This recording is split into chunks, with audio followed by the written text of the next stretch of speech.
ஆதியாகமத்தின் புஸ்தகம் 30ஆம் அதிகாரம் 1-2 வசனங்களை வாசி. ராகேல் தான் யாக்கோபுக்கு பிள்ளைகளை பெறாததைக் கண்டு தன் சகோதரியின் மேல் பொறாமை கொண்டு யாக்கோபை நோக்கி, எனக்கு பிள்ளை கொடும், இல்லாவிட்டால் நான் சாகிறேன் என்றாள். அப்பொழுது யாக்கோபு ராகேலின் மேல் கோபம் கொண்டு, தேவன் அல்லவோ உன் கற்பத்தை அடைத்திருக்கிறார், நான் தேவனா என்றான். இப்போ வசனம் தெளிவா சொல்லுது, ராகேலின் கற்பத்தை யார் அடைச்சிருக்கிறார்? தேவன் அடைச்சிருக்கிறார். அவ்வளவுதான். சில நேரங்களிலே சில ஆசீர்வாதங்களை கர்த்தர் கொஞ்ச நாளைக்கு அடைச்சி வச்சிருக்கிறார். இப்போ ராகேலுக்கு அது கொடுக்கல, ஆண்டவர் கொடுக்கல. லேயாளுக்கு கொடுத்துக்கிட்டே இருக்கிறார். 4 குழந்தை பிறந்துருச்சு வரிசையா. ரூபன்ல ஆரம்பிச்சு யூதா வரைக்கும் 4 குழந்தை பிறந்துருச்சு. இங்க அக்காக்கு குழந்தை பிறகுது, இவளுக்கு இல்லை. ஆனா இங்க என்ன பிரச்சனை இருக்குது அப்படின்னு கேட்டீங்கன்னா, ராகேலுக்கு தனக்கு குழந்தை இல்லைங்கிறத விட அதை விட என்ன அவளுக்கு ஒரு பிரச்சனை இருக்குதுன்னு கேட்டீங்கன்னா, வசனம் சொல்லுது, அந்த 1ஆம் வசனம் திருப்பி வாசிங்க. ராகேல் தான் யாக்கோபுக்கு பிள்ளைகளை பெறாததைக் கண்டு தன் சகோதரியின் மேல் பொறாமை கொண்டு. இவளுக்கு குழந்தை பிறக்கலன்னா ஏன் அவ மேல பொறாமை படுறா? வசனம் புரியுதா? குழந்தை என்ன செய்யல? எனக்கு இல்ல. சரி, எனக்கு இல்லைங்கிறது தான் பிரச்சனை இப்போ. ஆனால் தன் சகோதரியின் மேல் பொறாமை கொண்டு, இதுதான் 2வது பிரச்சனை. என்ன பிரச்சனை? சில காரியங்களை கர்த்தர் உங்களுக்கு இப்ப கொடுக்கல, அவ்வளவுதான். நீங்க பின்னாடி வாசிச்சு பாருங்க, வசனம் சொல்லும். 22வது வசனத்தை வாசிங்க. தேவன் ராகேலை நினைத்தருளினார், அவளுக்கு தேவன் செவி கொடுத்து அவள் கற்பந்தரிக்கும்படி செய்தார். கர்த்தர் கண்டிப்பாக ஒரு நாள் நினைத்தருளுவார். கர்த்தர் அந்த ஆசீர்வாதம் உனக்கு கொடுக்கணும்னு வச்சதை ஒரு நாள் கண்டிப்பா உங்களுக்கு தருவார். ஆனா அதுக்கு ஒரு டைம் வச்சிருப்பார். எல்லாத்துக்கும் கர்த்தர் டைம் வச்சிருக்கார். ரீசன் இருக்கு, கர்த்தருக்கு ஒரு ரீசன் இருக்கு. இப்போ எனக்கு தரல, அது கூட இப்ப இங்க பிரச்சனை இல்ல. எங்க அக்காவுக்கு கொடுக்குறாரு, அதுதான் பிரச்சனை. இப்ப ஆவிக்குரியவங்கிட்ட இருக்கிற அடுத்த பிரச்சனை என்னன்னா, கர்த்தர் என்னை ஆசீர்வதிக்கலங்கிறத விட பிரச்சனை இல்ல, என் கூட இருக்கிறவங்களை ஆசீர்வதிக்கிறார். அதுதான் இப்ப பொறாமை. நிறைய பேர், நிறைய சபைகள், நிறைய விசுவாசிகள், நிறைய ஊழியக்காரர்கள் இருக்கிற அடுத்த பிரச்சனை என்னன்னா, கம்பாரிசன். கம்பேர் பண்ணி பார்க்கறாங்க. அவங்க பெரிய ஆள் ஆயிட்டாங்க, இவங்க வளர்ந்துட்டாங்க, இவங்க இந்த ஆசீர்வாதத்துக்குள்ள வந்துட்டாங்க. உங்களுக்கும் எனக்கும் என்ன தேவையோ, எப்ப தேவையோ அதை பரலோகம் அந்த நேரத்தில் கண்டிப்பாக கொடுக்கும். இப்போ ஒருத்தர் உயர்வை பார்த்த உடனே நமக்கு என்ன வரக்கூடாது? ஒரு பொறாமை வரக்கூடாது. எங்க பாஸ்டர் சொல்லுவார், அவருடைய ஊழியத்தில் நடந்ததை சொல்லுவார். அவரு நல்ல ஆண்டவர் சபை கொடுத்தாரு, நல்ல ஒரு கார் கொடுத்தாரு. எங்க சர்ச்சு பார்த்தீங்கன்னு சொன்னா, எங்க பாஸ்டருக்கு இசை ஆர்வம் ரொம்ப ஜாஸ்தி. நல்ல வர்ஷிப்பு, இசை ஆர்வம் எல்லாம் உண்டு. அதனால அவர் நல்ல சர்ச்சை வர்ஷிப்ல சூப்பரா பண்ணி வச்சிருப்பாரு. அதை பார்க்கும்போது நிறைய பாஸ்டர்ஸ்க்கு கொஞ்சம் பொறாமையா இருக்கும். உடனே என்ன செய்வாங்க? அவரை மாதிரி வரணும், அந்த மாதிரி செய்யணும்.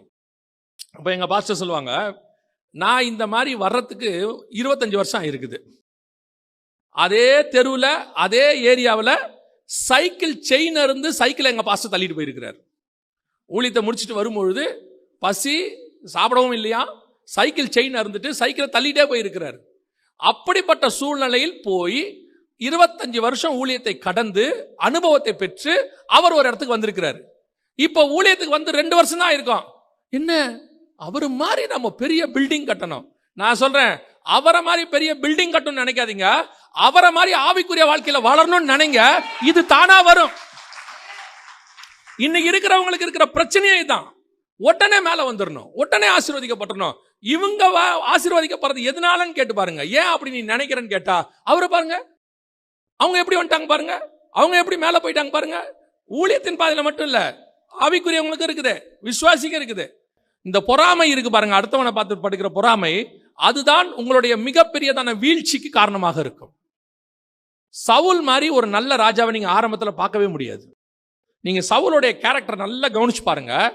சாமுவேலை பார்க்கும் போது அவன் தான் சொல்லுவான், ஒரு ஊழியக்காரனை எப்படி வெறுங்கையா பார்க்க போறதுன்னு கேட்பான். அடுத்து சவுல் ராஜாவாக பார்க்கறான்னு சொல்லி சாமுவேல் சொன்ன பிறகு கூட சவுலுக்கிட்ட ஒரு நல்ல குணம் இருக்கும். எதை வெளியே சொல்லணும், எதை வெளியே சொல்லக்கூடாதுன்னு இருக்கும். அதுக்கு அடுத்து எல்லாரும் அவனை எதிர்ப்பாங்க, ராஜாவா எதிர்ப்பாங்க. ஆனா அவன் பெலிஸ்தரை ஜெயிச்சிருவான். ஜெயிச்ச பிறகு ஒரு கூட்டம் வந்து சொல்லும், உன்னை எதிர்த்தவங்களாம் கொன்னுடுன்னு சொல்லும். அப்ப அவன் சொல்லுவான், இது கர்த்தர் ரட்சிப்பை கொடுத்தனால் இன்னைக்கு என்ன செய்யக்கூடாது, யாரையும் கொல்லக்கூடாது. எவ்வளவு நல்ல குவாலிட்டிஸ் இருக்கு பாருங்க அவனுக்கு. ஒரு இடத்துல வசனம் சொல்லும், அவனை பத்தி தப்பா பேசுவாங்க, அவன் காது கேளாதவனை போல இருந்தான்னு இருக்கும். எவ்வளவு நல்ல குவாலிட்டி பாருங்க. இவ்வளவு நல்ல குவாலிட்டி உள்ளவனை எது ஒழிச்சிச்சு தெரியுமா? ஒன்னே ஒண்ணுதான் ஒழிச்சிச்சு. சவுல் கொண்டது 1000, தாவீது கொண்டது. இதை கேட்ட உடனே அவனுக்கு தாவீது மேல பொறாம வந்துருச்சு. எனக்கோ 1000 கொடுத்தார்கள், அவனுக்கு 10000. அன்னைக்கு ஆரம்பிச்சிச்சு அவன் வீழ்ச்சி. அதைத்தான் உங்களுக்கு சொல்றேன். கூட இருக்கிறவனை ஆசீர்வதித்தால், கூட இருக்கிறவனை கர்த்தர் உயர்த்தினால் சந்தோஷப்பட தொடங்குங்கள். முதல்ல கர்த்தர் அவனை ஆசீர்வதிச்சிருக்காரா, சோத்திரம்னு சொல்லுங்க. ஏதாவது ஒரு ஆசீர்வாதம் ஆண்டவர் கொடுக்கிறாரா, பார்த்து சந்தோஷப்படுங்க. நான் உங்களுக்கு சொல்றேன், நீங்க சந்தோஷப்பட்டால் அந்த சந்தோஷ நிமித்தம் கர்த்தர் உங்களை ஆசீர்வதிப்பார். கர்த்தர் உங்களை நினைத்தருளுவார். கர்த்தர் உங்களுக்கு அதை தருவார். எதுக்கெடுத்தாலும் அடுத்தவங்களோட கம்பாரிசன். பல நேரங்களில் அடுத்தவர்களை பார்த்து ஒரு பொறாமை, அவங்க அப்படி ஆகுறாங்க இப்படி ஆகுறாங்க.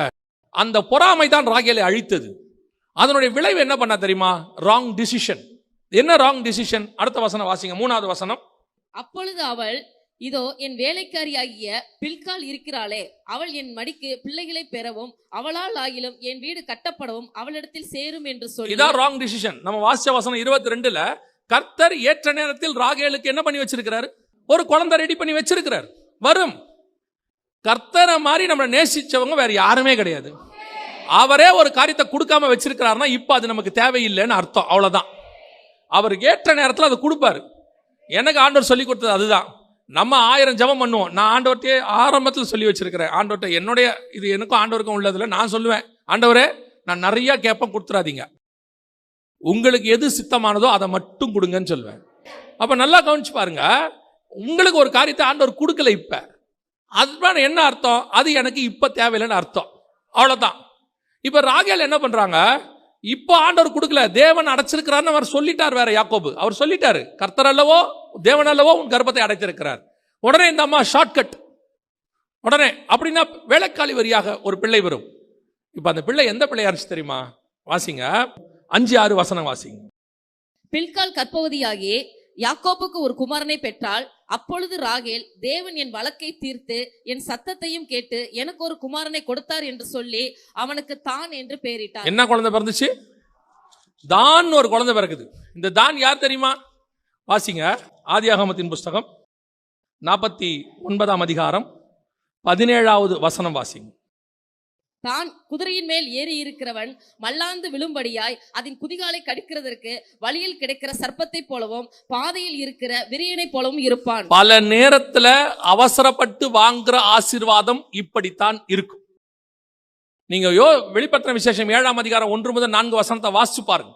புதிய எருசலேம்ல 12 கோத்திரங்களுடைய பேரை கர்த்தர் எழுதுறாரு. அந்த கோத்திரத்துல தான் கோத்திரம் இல்ல. தான் கோத்திரம் பேர் இல்ல. என்னவாச்சு? அது வழியில் கிடக்கும் விரியனா மாறிடுச்சு, சர்ப்பமா மாறி போச்சு. அது குதிங்காலை கடிக்கிறது, பிசாசு ஆயிடுச்சு. இது யாருடைய வேலை தெரியுமா?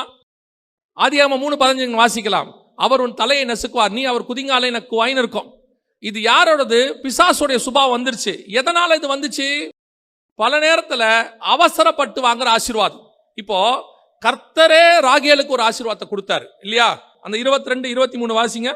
தேவன் ராகேலை நினைத்தருளினார். அவளுக்கு தேவன் செவி கொடுத்து அவள் கற்பம் தரிக்கும்படி செய்தார். அவள் கர்ப்பவதியாகி ஒரு குமாரனை பெற்று தேவன் என் நிந்தையை நீக்கிவிட்டார் என்றும் இன்னும் ஒரு குமாரனை கர்த்தர் எனக்கு தருவார் என்றும் சொல்லி அவனுக்கு யோசேப்பு என்று பெயரிட்டார். கர்த்தரா கொடுத்த குமாரனுக்கு பேர் என்ன? யோசேப்பு. இவளா தேடின குமாரன் யாரு? தான். தான் வழியில் கிடக்கும் விரியன். யோசேப்பு கனி தரும் திராட்சை செடி. இயேசு கிறிஸ்துவினுடைய அடையாளமா மாறிட்டான்.